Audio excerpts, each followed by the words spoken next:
एक महत्त्वाची बातमी, नाशिकच्या स्वच्छतागृहामध्ये कर्मचाऱ्याला जाळल्याचं प्रकरण समोर आलेलं होतं।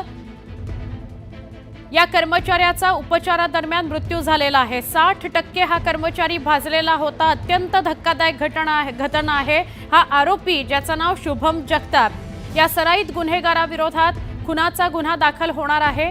स्वारगेट घटनेनंतर न्यूज 18 लोकमतनं बस स्थानकांचा रियालिटी चेक केला होता आणि इथलं वास्तव दाखवताना आमचे प्रतिनिधी लक्ष्मण घाटोळ हे या पिंपरी चिंचवडच्या बस स्थानकावर गेले होते। तिथे हा नाशिकच्या बस स्थानकावर गेलेले होते आणि तिथे हा शुभम जगताप न्यूज 18 लोकमतच्या कॅमेऱ्यात कैद झालेला होता।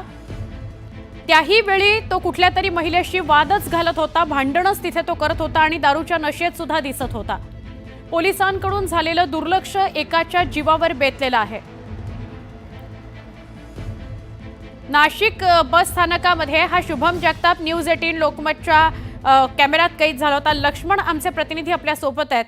लक्ष्मण, त्यावेळी तू या व्यक्तीशी सुद्धा बोललास आणि नंतर अधिकाऱ्यांना सुद्धा विचारलंस की असे गर्दुल्ले, असे पिणारे कसे काय तुम्ही फिरू देता, कारवाई का करत नाही? जर त्यावेळी कारवाई झाली असती, या व्यक्तीचा जीव वाचला असता?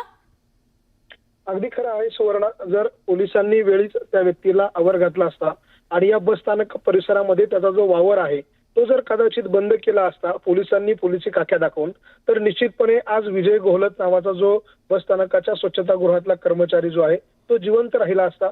याच विजय गोहलतला जगताप नावाच्या या गर्दुल्ल्याने जाळून मारलेला आहे। अतिशय भीषण अशा प्रकारची चित्र त्या ठिकाणी होतं। ज्यावेळेला न्यूज 18 लोकमतने रियालिटी चेक केलेला होता आणि हा रियालिटी चेक करत असताना आपण जे दाखवलं होतं ती वस्तुस्थिती होती की अशा पद्धतीनं अशा दारुड्या लोकांचा आणि गुन्हेगारांचा वावर या परिसरामध्ये आहे आणि आज ज्या पद्धतीनं त्या इसमाला झालंय तशाच पद्धतीचा हल्ला त्याच्याकडनं महिलेवर देखील होऊ शकतो अशा प्रकारची भीती देखील आपण व्यक्त केलेली होती।